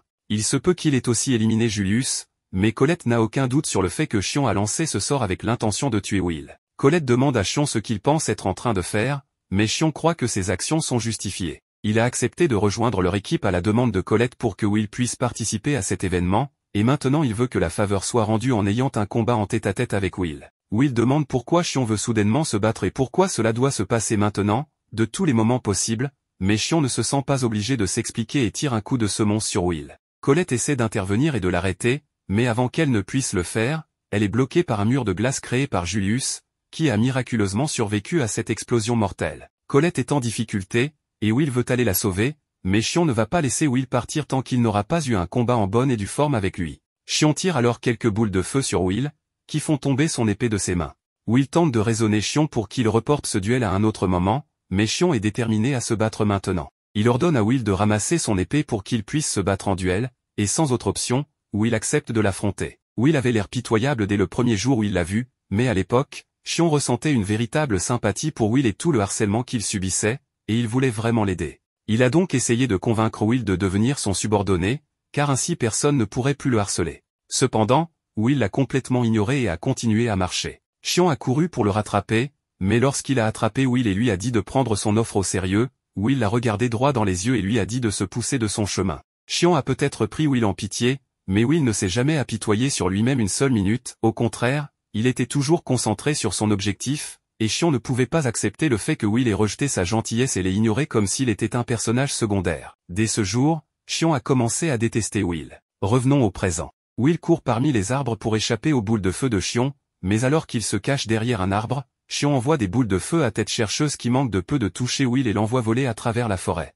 Il se rattrape avec son épée, mais Xion lui envoie une autre attaque de flamme dans sa direction, obligeant Will à utiliser son épée pour la dévier. Alors qu'il est distrait, Xion le prend par surprise avec un fouet de feu qui le fait tourbillonner à travers la forêt. Will finit par réussir à se libérer, mais Xion est là pour l'attaquer avec un sort d'explosion dévastateur. Heureusement, Will parvient également à dévier cette attaque, mais cela commence à énerver Xion que Will ne fasse que se défendre alors qu'ils sont censés livrer un combat à fond. Will répond en disant qu'il ne veut pas se battre contre Xion ici, que la seule raison pour laquelle il a rejoint cette compétition est de rendre justice à Donan et aux autres nains, et qu'il n'a pas de temps à perdre dans un combat inutile avec Xion en ce moment. Xion est furieux que Will ne le prenne toujours pas au sérieux, même dans une situation comme celle-ci, alors il menace de réduire Will en cendres s'il ne commence pas à traiter cela comme un combat sérieux. La foule est choquée de voir Xion combattre Will alors qu'ils sont censés être dans la même équipe, car une telle situation ne s'était jamais produite auparavant. Mike demande l'avis d'Edward sur la question, et Edward déclare qu'il est honteux pour des élèves de la même équipe de se battre entre eux, d'autant plus que l'objectif de la compétition est le travail d'équipe. L'équipe de Will est donc certaine de perdre des points avec les observateurs. Cependant, il semble également très satisfait que Xion compromette les chances de Will de remporter cet événement. Tout le monde dans la foule est choqué que Xion soit assez borné pour attaquer son propre coéquipier à cause d'une rancune personnelle, et les observateurs prennent certainement note de ce comportement. Rosti s'inquiète pour la sécurité de Will, mais il ne peut s'empêcher d'être intrigué par ce qui va se passer ensuite. Alors qu'il regarde avec anticipation, Iris s'approche de lui et lui demande si elle peut s'asseoir à côté de lui. Rosti semble la reconnaître, alors il dit qu'il n'a pas de problème avec cela, et Iris prend place et commence immédiatement à encourager Will. Rosti est surpris qu'elle fasse un tel effort pour soutenir Will, car elle lui semblait toujours être une personne assez distante. Iris admet que c'est inhabituel pour elle, mais après avoir fait la connaissance de Will, elle n'a pas pu s'empêcher d'être captivée par lui. Rosti peut comprendre ce sentiment, mais il commence à être jaloux que Will soit si populaire auprès des filles, et même Xion, qui se bat techniquement parce que Will ne lui a jamais accordé d'attention.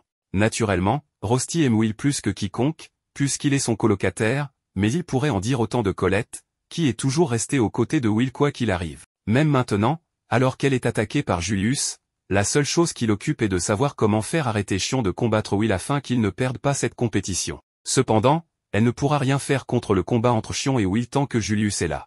Julius se moque de Colette, lui reprochant de fuir tout ce temps alors qu'elle est connue sous le nom de princesse de la Terre pour ses compétences. Cependant, Colette n'a jamais aimé ce titre, alors elle le menace de lui faire regretter de l'avoir appelé ainsi à nouveau. Julius envoie plus de stalactites vers Colette, alors celle-ci utilise la magie de la Terre pour créer un mur devant elle et arrêter la glace. Cependant, Julius ne visait pas seulement elle, car l'un des stalactites frappe le sol et active l'un des pièges d'Edward. Avant qu'elle ne puisse réagir, elle est prise dans une explosion d'énergie massive. Pendant ce temps, Les spectateurs commencent à remarquer quelque chose d'étrange à propos de Julius, il apparaît sur tous les écrans en même temps. D'une manière ou d'une autre, Julius combat chaque élève impliqué dans cette compétition en même temps, mais la méthode qu'il utilise reste un mystère total. Julius défie également l'équipe de Ignol, et ce dernier accepte le défi supplémentaire de faire face à Julius. Mais avant de commencer, il dit qu'il veut rendre la fleur de glace que Julius lui a donnée. D'un geste de sa baguette, Ignol fait apparaître la fleur de glace de Julius dans le ciel, ce qui distrait Julius suffisamment longtemps pour que Ignol crée un cercle magique sous ses pieds et l'anéantisse instantanément. Bien que les autres soient confus, Ignol reconnaît que c'est ce que Julius voulait dire quand il disait qu'il gagnerait avec son atout, et il doit admettre qu'un sort de niveau magie avant est assez impressionnant. Mike n'est pas sûr de ce qui s'est passé exactement, mais Ignol vient de vaincre Julius qui est soudainement apparu juste devant lui. Coïncidence ou non, Mike avait misé tout son argent sur Ignol, donc il est vraiment excité de le voir bien performer. Pendant ce temps, au-dessus du stade, deux elfes de la faction elfique observent le festival. Le Fia demande à Fylvi ce qu'elle pense des élèves de l'académie, et Fylvi répond simplement qu'ils se débrouillent à peu près aussi bien qu'elle s'y attendait. L'opinion générale concernant la compétition est que Julius ou Ignol va gagner, et que Will aurait peut-être eu une chance si Xion n'avait pas agi ainsi. Cependant, ses amis savent que ce comportement est complètement hors de caractère pour lui, et ils se demandent ce qui a bien pu le pousser à agir de manière si impulsive. Lyril pense comprendre pourquoi Xion fait tout cela. Ce n'est pas qu'il essaie de faire expulser Will parce qu'il le déteste, il veut simplement prouver quelque chose. On revient au combat entre Will et Xion. Will ne comprend pas ce qu'il a bien pu faire pour mériter autant de haine de la part de Xion. Depuis son inscription à l'école, il n'a jamais rien fait de mal, pourtant il a été harcelé sans relâche par ses camarades en raison de son manque de magie. Il était conscient qu'il était un raté, alors il n'a jamais demandé de reconnaissance ni tenté d'être égoïste, mais les gens continuaient à l'embêter, c'est pourquoi Xion a essayé de l'aider. Will a mal interprété cela comme un autre acte de harcèlement et s'est éloigné. Revenons au présent, où il esquive une autre boule de feu de Xion, mais la prochaine attaque que Xion prépare ne sera pas si facile à éviter. Il invoque un gardien faucon de feu, et Will est choqué, car invoquer un gardien est de la magie de très haut niveau. Xion envoie le gardien attaquer Will, et ce dernier doit réfléchir rapidement pour éviter de se faire brûler. Il plante son épée dans le sol et saute par-dessus l'oiseau pour lui trancher une aile. Immédiatement après, il commence à charger vers Xion pour l'attaquer, mais le gardien régénère instantanément son aile et commence à charger Will par derrière. Will doit maintenant diviser son attention entre gérer Xion qui attaque de front et se défendre contre le gardien qui attaque par derrière. Il prend une décision en une fraction de seconde, esquivant l'attaque du gardien et déplaçant son épée dans l'autre main pour bloquer l'attaque de Xion. Cependant, Will lutte toujours pour maintenir sa position face aux flammes de Xion. Il finit par dévier la boule de feu, ce qui laisse à la fois lui et Xion essoufflés.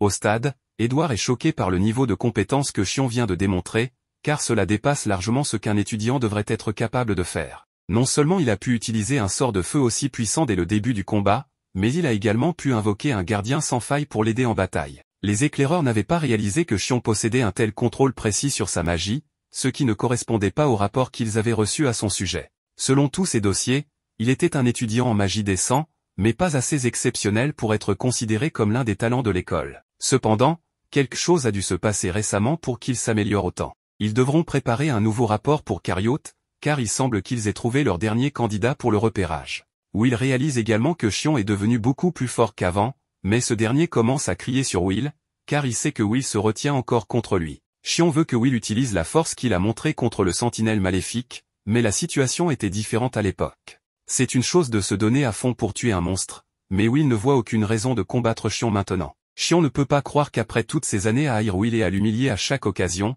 Will ne lui en veuille toujours pas. Cependant, Will n'a jamais dit qu'il ne ressentait pas de rancune envers Xion.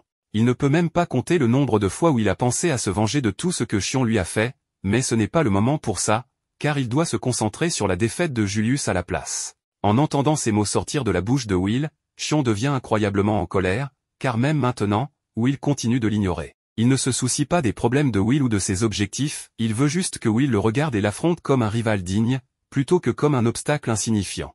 Alors que Will n'a jamais essayé d'agir de manière égoïste, une partie de lui a toujours souhaité que quelqu'un reconnaisse ses compétences, mais il ne pensait pas que cela arriverait un jour. Il n'a jamais su que Xion pensait autant de bien de lui, mais maintenant qu'il le sait, si Xion veut vraiment que Will le reconnaisse comme un adversaire, alors Will n'a pas d'autre choix que de l'affronter sérieusement. Xion est heureux de voir que Will le prend enfin au sérieux, alors il commence à incanter un autre sort. Will réalise que s'il essaie d'attaquer maintenant, le gardien interviendra sûrement, alors il décide d'attendre le moment où Xion finira de lancer son sort pour contre-attaquer. Alors que Xion termine son incantation, il ordonne à son gardien d'attaquer pendant qu'il lance simultanément un sort d'annihilation à large portée. Cet assaut simultané serait normalement inévitable, mais Will avait déjà anticipé les trajectoires de toutes les boules de feu. Il se précipite habilement en esquivant les attaques, puis saute dans les airs pour détruire le cœur du gardien. Sans plus aucun obstacle, il charge directement vers Xion pour l'éliminer. Xion s'attendait à cette réaction de la part de Will, mais il n'a pas encore épuisé ses mesures défensives,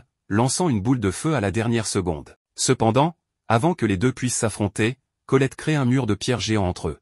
Ni Will ni Xion ne s'attendaient à cela, et ils tombent tous deux au sol. En levant les yeux, ils aperçoivent une Colette furieuse, dont la plupart des vêtements ont été brûlés. Will lui demande ce qui est arrivé à Julius, et elle répond qu'elle l'a mis en pièces, mais qu'il s'est ensuite transformé en glace et a disparu. Xion est confus lorsqu'elle mentionne la disparition de Julius, mais il remarque quelque chose d'encore plus surprenant, les vêtements de Colette sont presque entièrement brûlés. Il lui fait remarquer qu'elle montre trop de peau pour une dame de la noblesse, mais elle lui rappelle que ce sont ses flammes à lui qui ont brûlé ses vêtements. Elle dit ensuite à Will qu'il devrait continuer sans eux, car il doit rattraper Julius avant qu'il ne capture la couronne. Xion tente de protester, affirmant qu'il n'a pas encore terminé son duel avec Will, mais elle le coupe en disant qu'il est crucial que Will batte Julius ici et maintenant, et que c'était probablement sa seule chance de montrer à la tour ce dont il est capable. Mais Xion a tout gâché. Will la remercie de s'inquiéter pour lui, mais assure qu'il peut encore arriver à temps. Il s'excuse auprès de Xion et lui propose de terminer leur duel une autre fois. Pourtant, Xion, toujours désireux de régler leur compte aujourd'hui,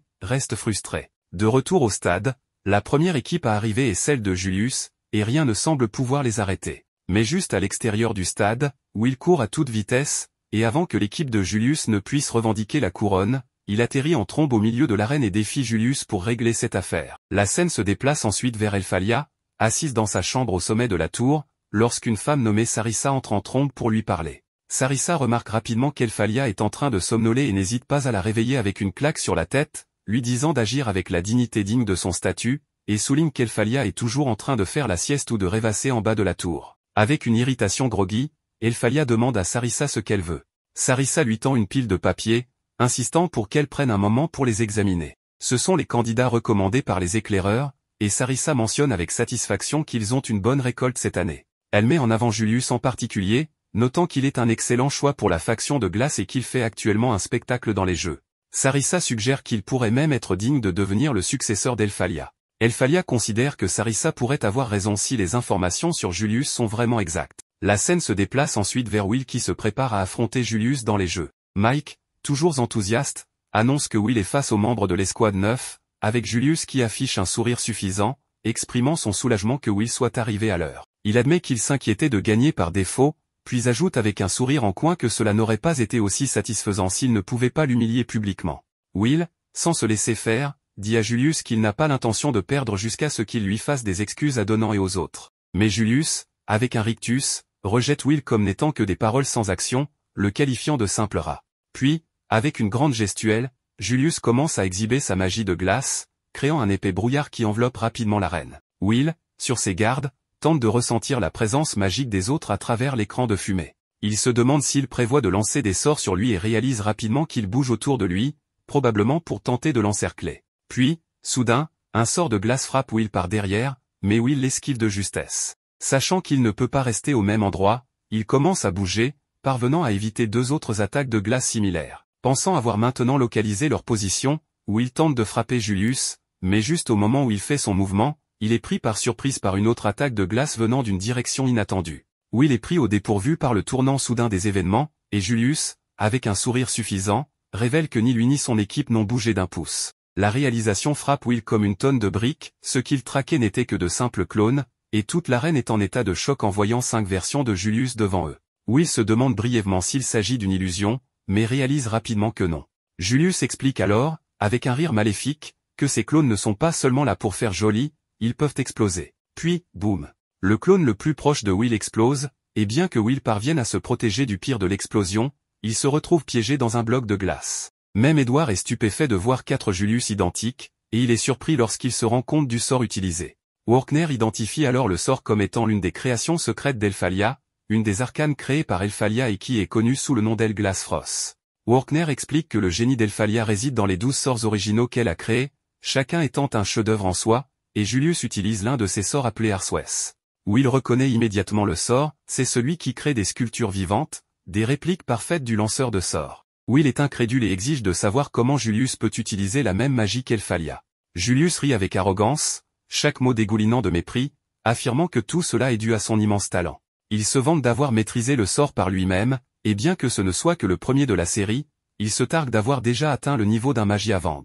Avec un sourire narquois, il dédaigne Elphalia, la qualifiant de rien de spécial, et va même jusqu'à déclarer qu'un jour, il lui arrachera tout ce qu'elle possède. La colère de Will s'enflamme à cette insulte, et il brise la glace qui l'emprisonne, puis fonce droit sur Julius. Julius et ses clones réagissent par une rafale de blocs de glace, mais Will les tranche avec facilité. Tandis que Julius continue de lancer des sorts, il se vante de pouvoir déplacer ses clones à volonté, et même leur faire lancer des sorts indépendamment. Les coéquipiers de Julius commentent alors avec confiance que Will est voué à perdre s'il reste sur place. Julius arrête alors ses attaques directes et utilise ses clones comme encre pour piéger Will dans une barrière magique. Will tente désespérément de briser la barrière, la frappant de toutes ses forces, mais la barrière reste solide, le laissant piéger. Julius, avec un sourire satisfait, explique qu'il est facile de chasser un animal sauvage lorsqu'il est en furie, et il lance ensuite un immense bloc de glace sur Will, déclarant que cela mettra fin au combat. La foule dans l'arène est stupéfaite par cette démonstration de puissance, et Mike annonce que Julius a remporté le combat sans même bouger de sa position. Même Edward est impressionné et commente que ce niveau de contrôle est l'idéal pour tous les mages, comprenant enfin pourquoi Julius a accumulé plus de 10 000 crédits. Julius saisit alors sa baguette comme un micro et dit aux éclaireurs qu'il a maîtrisé le sort d'Elphalia par lui-même, puis déclare avec audace qu'il sera le successeur d'Elphalia, laissant les étudiants dans l'émerveillement. Il murmure que personne ne peut le vaincre s'il peut manier la magie d'une Magiavand. Mais Iris voit clair dans son jeu et souligne que Julius a astucieusement exploité la force monstrueuse et l'agilité de Will pour se mettre en valeur. Elle reconnaît sa ruse, mais Rosti affirme qu'il aura l'air ridicule s'il perd maintenant. Contre toute attente, Will brise le bloc de glace, laissant Julius sans voix. Will remercie nonchalamment Julius pour le sort de glace, disant qu'il l'a aidé à se rafraîchir les idées. Il admet même qu'il a tendance à s'emporter lorsqu'il s'agit d'Elphalia, mais Julius, irrité de l'entendre bavarder, déclare qu'il va mettre Will hors d'état de nuire pour de bon cette fois-ci. Julius et ses clones lancent une nouvelle attaque, mais Will esquive habilement leur sort et élimine les coéquipiers de Julius en un seul mouvement. Edward, reconnaissant la tactique, se rend compte que c'est la même technique que Will a utilisée contre lui. La foule explose d'excitation, sentant qu'une grande surprise est en train de se produire, alors que les clones de glace de Julius commencent à s'effondrer. La confusion se répand dans le public, et Will explique calmement que Julius s'était appuyé sur ses amis pour l'aider à contrôler les clones, et c'est la seule raison pour laquelle il a pu manier le sort d'Arswes, même pour un court instant. Il ajoute que Julius est loin du niveau d'Elphalia. Pendant ce temps, à la tour, Elphalia, observant de loin, envisage que Julius pourrait effectivement avoir le potentiel pour être son successeur si les rapports sont exacts. Mais elle médite tranquillement que ce qu'elle désire vraiment à ses côtés, c'est une épée, et non un successeur. Will souligne ensuite que l'Arswes de Julius n'est pas aussi impressionnant qu'il le prétend. Il explique que, contrairement aux gardiens autonomes, l'Arswes est entièrement contrôlé par le lanceur de sorts, et sans ses coéquipiers, Julius n'aurait pas pu maintenir ses clones sous contrôle. Furieux d'être sermonné par quelqu'un qu'il considère comme sans talent et incapable d'utiliser la magie, Julius riposte en lançant des roses sur Will. Will les tranche facilement, mais Julius les fait exploser. Will se protège de l'explosion, et Julius, sans perdre une seconde, invoque 4 autres clones qui bombardent Will de magie de tous les côtés. Cependant, Will esquive ou contre chaque attaque. Julius admet qu'il n'est pas encore assez habile pour contrôler 4 clones simultanément sans l'aide de ses coéquipiers, et il sait que le sort va l'épuiser rapidement. Mais il reste confiant que Will ne découvrira jamais lequel des clones est le vrai, puisqu'ils sont tous identiques. Riant à l'idée de Will impuissant face à son sort, Julius est pris de court lorsque Will fonce droit sur lui. Paniqué, Julius dresse hâtivement un mur de glace pour bloquer l'attaque, mais Will le brise sans effort avec son épée, envoyant un éclat de glace voler vers Julius. Stupéfait, Julius exige de savoir comment Will a découvert lequel était le vrai lui. Will explique calmement que la température corporelle moyenne des clones de Arswes est exactement à l'opposé de celle du lanceur de sorts, autour de -36 ou -37 degrés Celsius, parfois même plus basse en fonction de la précision du sort. Si le lanceur ne contrôle pas totalement les clones, le froid s'en échappe, un peu comme les cristaux de glace des marcheurs de givre qui se forment autour de leurs pieds. Réalisation en tête, Julius regarde, incrédule, ses clones se désintégrer. La confusion et la colère tourbillonnent en lui alors qu'il se demande comment quelqu'un comme Will pourrait en savoir plus sur ce sort que lui-même. Will, avec une pointe de nostalgie, révèle que c'est parce qu'Elphalia est son ami d'enfance. Il partage que lui et Elphalia ont tous deux été abandonnés et ont grandi dans le même orphelinat, et à cause de cela, il connaît sa magie par cœur, bien qu'il n'ait jamais pu atteindre son niveau. Ensuite, on voit Elphalia appeler Will depuis la tour, le rassurant que leurs souvenirs et son travail acharné ne seront jamais vains. De retour sur le terrain, Will fait face à Julius et lui dit calmement qu'il connaît toutes les forces et les faiblesses de la magie d'Elphalia. Julius craque et déclare avec colère qu'il ne laissera pas un sans talent comme Will se moquer de la magie d'un Magiavand. Les yeux remplis de fureur, il attaque Will avec un sort de glace, mais Will le tranche sans effort. Il complimente ensuite Julius sarcastiquement, notant à quel point c'est incroyable qu'aucun autre mage n'ait jamais réussi à reproduire la magie d'Elphalia. Mais Will lâche alors une bombe, Arswes, le sort dont Julius est si fier, a été créé par Elphalia alors qu'elle n'avait que 2 ans. Cette révélation frappe Julius comme un coup de poignard, mais Will continue et lui dit que le sort n'est pas parfait et peut être facilement contré. Il ajoute que se vanter d'avoir maîtrisé un tel sort fait de Julius rien de plus que le roi nu proverbial. Julius, désormais incrédule d'avoir été si fier d'avoir maîtrisé un sort créé par une fillette de 2 ans, ressent l'humiliation. La réalisation qu'il n'est pas meilleur qu'un enfant en bas âge le met en rage, et dans sa fureur, il invoque 8 clones de lui-même. Il se vante ensuite que Will ne devrait pas le sous-estimer, car il peut faire bien plus que créer quelques clones, et il lance une barrage de sorts de glace à la fois. Mais Will reste impassible et mentionne nonchalamment que, quand il était enfant, il se faisait harceler par 10 clones d'Elphalia, ce qui rend les efforts de Julius semblables à un jeu d'enfant. Julius, furieux, lance son attaque, mais Will esquive chaque sort avec aisance et détruit l'un de ses clones. Désespéré, Julius ordonne à ses clones restants d'arrêter Will pour qu'il puisse s'enfuir, mais c'est inutile. Will détruit méthodiquement chaque dernier clone, bloquant ou esquivant tous leurs assauts. Avec les clones vaincus, Will s'avance vers Julius et lui assène un coup de poing puissant au visage, si fort qu'il lui casse une dent, laissant Julius inconscient au sol. Tout le monde est stupéfait par ce qui vient de se passer, et Mike annonce la victoire de Will, bien qu'il ait du mal à croire qu'un prétendu sans talent ait réussi à vaincre quelqu'un avec plus de 10 000 crédits. Rosti reste sans voix, et même Workner commence à voir Will sous un nouveau jour. Collecte et Chion entrent dans l'arène, Mike déclare qu'il ne reste plus à Will qu'à réclamer la couronne. Mais juste au moment où Will s'apprête à la saisir, Ignol surgit, la prend et la pose sur sa propre tête. La foule est sous le choc, et Mike n'a d'autre choix que d'annoncer Ignol comme le vainqueur. Ainsi, les grands jeux magiques prennent fin.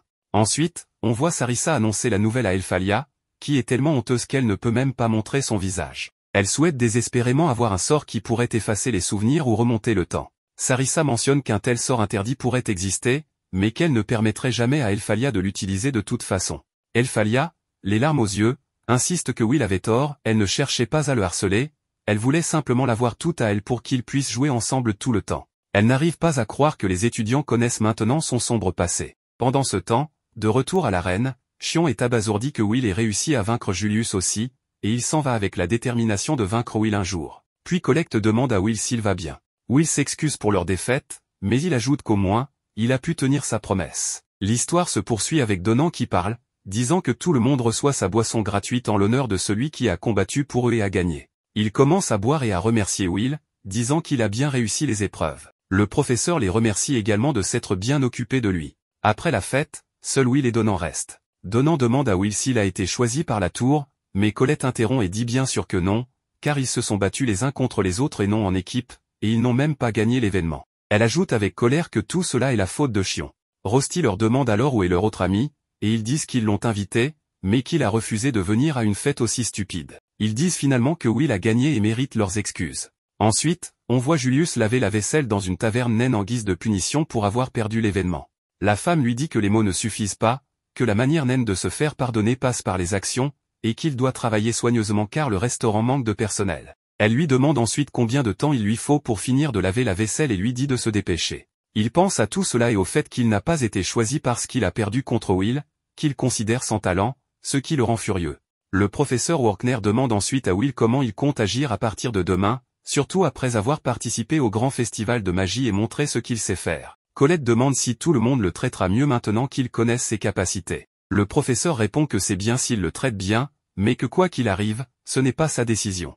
Plus tard, à l'académie, 2 personnes s'approchent de Will en lui demandant de se joindre à eux pour l'épreuve du donjon, tout en le qualifiant de raté. Cependant, ils reconnaissent sa force immense et lui disent qu'il devrait venir avec eux au donjon. Ensuite, des filles apparaissent et disent qu'elles veulent aussi inviter Will dans leur équipe. Elles commencent à se disputer pour savoir qui Will rejoindra. À ce moment-là, Ignol, Chion et Liana arrivent et on peut voir de l'animosité sur le visage de Chion alors que les 2 autres semblent indifférents. Colette est aussi de la partie et elle commente qu'après avoir vu la force de Will lors des tests, tout le monde est en folie à son sujet. Colette leur dit alors d'arrêter, les accusant d'avoir sous-estimé Will et maintenant de vouloir qu'ils rejoignent leur équipe, ce qu'elle trouve égoïste. Elle leur dit qu'ils ont blessé Will, mais on voit qu'il est en réalité très heureux de toute l'attention. Il dit, les gens m'invitent dans leurs équipes, Est-ce vraiment cela l'amitié? Une des filles dit alors à Colette d'arrêter, en l'accusant d'avoir monopolisé Will depuis le début. Elle attrape la main de Will et lui demande d'explorer tous ensemble le donjon. En voyant cela, Colette devient jalouse et dit, « Arrêtez, j'ai d'autres plans avec lui demain. Nous allons faire du shopping ensemble. » Plus tard, le soir, Colette se dit qu'elle a parlé trop vite et s'est embarrassée, se demandant si cela ressemble à un rendez-vous avec Will. Rose lui demande alors si elle a vraiment un rendez-vous avec Will, et Colette répond que non, ce n'est pas ça. Elle continue de parler, et Rose lui dit qu'elle doit être prête, car elles vont faire du shopping ensemble, et qu'elle ne doit pas embarrasser Will pour aucune raison. Elle lui conseille aussi de porter quelque chose de joli. Pendant ce temps, on voit Will étudier la nuit. Son ami lui dit qu'il n'y a pas cours demain et lui demande s'il va dans le donjon. Will répond que non, qu'il va faire du shopping avec Colette, même s'il a été beaucoup poussé à aller au donjon. Colette a insisté en disant qu'ils avaient besoin d'acheter de l'équipement et des outils magiques. Le lendemain, on voit Colette attendre Will, se demandant si c'est vraiment un rendez-vous et qu'elle fera en sorte que ça en soit un. Will arrive et s'excuse d'être en retard. Il la complimente ensuite en disant que sa tenue et sa coiffure lui vont très bien, qu'elle a l'air différente de d'habitude, et que cela fait battre son cœur un peu plus vite. Colette, visiblement troublée, remercie Will pour le compliment. Juste à ce moment-là, Rusty arrive et s'excuse pour son retard, surprenant Colette et Will, car il n'avait pas prévu de sortir avec lui. Rusty se présente à Colette en disant qu'il est un ami de Will. Colette, confuse, regarde Will, qui explique que Rusty voulait les accompagner. Rusty ajoute que plus il y a de monde pour faire du shopping, plus c'est amusant. Il les emmène ensuite faire les magasins. À ce stade, Colette devient agacée, pensant que Rusty essaie délibérément de l'irriter, car il a réussi à se rapprocher de Will, alors qu'elle n'y est pas encore parvenue. Plus tard, à la bibliothèque, chaque fois que Colette essaie de parler à Will, Rusty apparaît pour perturber leur moment ensemble. La scène se déplace ensuite, et Colette demande furieusement à Will qui est vraiment Rusty et pourquoi il reste toujours collé à lui d'une manière suspecte. Will lui répond que Rusty est juste un ami un peu trop émotif. Juste à ce moment-là, Rusty réapparaît, apportant des boissons et s'asseyant à côté d'eux. Il dit à Will que son épée a besoin d'entretien et qu'il devrait aller s'en occuper. Colette les prévient que les nains ne seront pas contents de voir des mages comme eux dans l'un de leurs ateliers. Will prend son épée et quitte la scène. La scène change ensuite, et Will est en chemin lorsqu'une fille nommée Liana apparaît. Liana est une élève brillante, connue pour avoir obtenu des notes parfaites dans l'écriture de sorts et l'application pratique. Elle s'approche de Will et lui demande s'il a du temps pour l'accompagner. Elle le conduit à une maison, et lorsqu'il entre dans la pièce, il voit Chion, Julius, et Ignol déjà présents. Liana explique que dans la deuxième moitié de leur dernière année à l'académie, la formation pratique commencera pour tous les étudiants. Elle veut que les 5 forment une équipe pour conquérir le donjon. Chion se met immédiatement en colère et demande pourquoi elle a amené Will, pensant que tout le monde dans la pièce le déteste, et se demandant ce qu'il fait là. Alors que Chion s'apprête à attaquer Will, Ignol intervient et conseille à tout le monde d'écouter Liana. Liana explique que la formation pratique et le grand événement magique de l'année approche, et elle veut Will dans leur équipe parce qu'il s'est distingué pendant le grand festival magique. Elle croit que Will possède quelque chose d'unique que personne d'autre n'a. Julius n'est pas d'accord, arguant que Will serait un obstacle pour eux. Chion rejette également l'inclusion de Will dans l'équipe. Ignol défend Will, soulignant qu'il a vaincu à la fois Julius et Chion, et qu'il possède une force immense, une agilité et une vitesse qui rivalisent avec celle des monstres. Son habileté à l'épée dépasse leur bâton magique. Ignol insiste sur le fait qu'ils devraient respecter Will et la décision de Liana. Liana leur dit qu'elle vise à utiliser tout leur talent pour atteindre le sommet et gravir la tour. Elle aspire à devenir très célèbre et se concentre sur l'avenir. Will lui demande pourquoi elle veut plus de pouvoir alors qu'elle a déjà été choisie lors du grand festival magique et qu'elle est déjà très forte. Elle explique qu'elle a contacté la Guilde de la Foudre, qui a reconnu ses progrès significatifs après l'obtention de son diplôme, mais qu'elle veut se pousser encore plus loin. Elle révèle ensuite qu'elle vient de la famille Oanzo, une famille connue pour ne pas vivre longtemps, car leur vie est souvent écourtée. Elle doit accomplir de grands exploits avant que son temps ne se termine. Elle croit que gravir la tour n'est pas suffisant pour elle, ce dont elle a besoin, c'est de devenir une Magiavande. Ces paroles ont surpris Will, car elle est un personnage très fort. Elle leur dit ensuite que quiconque est intéressé et veut atteindre cet objectif doit jeter sa pièce de métal dans cette coupe, et tout le monde le fait. La scène se déplace à l'extérieur, et les amis de Will lui demandent où il était. Ils disent qu'ils ont vérifié à l'atelier de forge et qu'ils ne l'ont pas trouvé, qu'ils l'ont cherché partout. Will, très contrarié, ne leur répond pas et continue son chemin. Il s'arrête finalement et leur dit qu'il fera la formation pratique pour tous les étudiants avec l'équipe de Liana. Le lendemain matin, nous voyons le professeur Workner enseigner aux étudiants et leur annoncer que la formation pratique pour tous les individus aura lieu dans 10 jours, et que, pendant un temps limité, les étages 7 à 10 seront accessibles. La formation pratique pour tous les étudiants est votre seule chance de gagner 1000 points immédiatement. Inscrivez-vous maintenant et saisissez cette opportunité pour compenser ce qui vous manque ou montrer vos vraies couleurs et utilisez cela comme base pour atteindre la tour, dit-il. Bien sûr, Nous savons tous que certains d'entre vous mourront, mais c'est la nature de la vie. Nous devons lutter et persévérer pour atteindre nos objectifs. Les étudiants de la 4e année ont été dévorés par des monstres pendant la formation. Nous, les professeurs, serons stationnés à l'intérieur du donjon, mais cela n'empêche pas les victimes violentes dans ses profondeurs. Je vous le dis d'ici, de cet endroit, de cette salle, l'imprudence n'est pas autorisée. Abandonnez tout comportement héroïque imprudent, car cela peut vous coûter la vie. Ce que nous vous demandons, ce n'est pas une admiration aveugle pour les magies à vendre, mais d'adhérer à vos objectifs, de renforcer votre détermination et de faire preuve de patience et de persévérance. Après une demi-heure de ce long discours, ils se dirigent vers leur camp pour se préparer au départ. Le professeur leur dit, « Préparez-vous, héros, votre délai est d'1 semaine. » Contrairement aux exercices pratiques habituels, vous plongerez dans le donjon et tenterez de survivre. Un camp de base a été installé à chaque étage. Assurez-vous de vérifier vos positions sur les cartes que vous avez reçues. À la fin de la formation pratique, ou si vous choisissez de vous retirer, assurez-vous de vous évacuer vers une zone sécurisée. Nous, les professeurs, serons en état d'alerte maximale. L'événement commence et Ignol utilise sa magie du vent pour les pousser du haut d'une falaise, mais ils ralentissent avant d'atterrir. Ils sont immédiatement attaqués par une nuée de fourmis cramoisies, alors Will pense qu'il doit être le bouclier du groupe puisque les mages sont faibles au combat rapproché, mais Ignol lui dit de ne pas s'inquiéter car la magie de la famille de Lyanna est spécialisée dans le combat rapproché.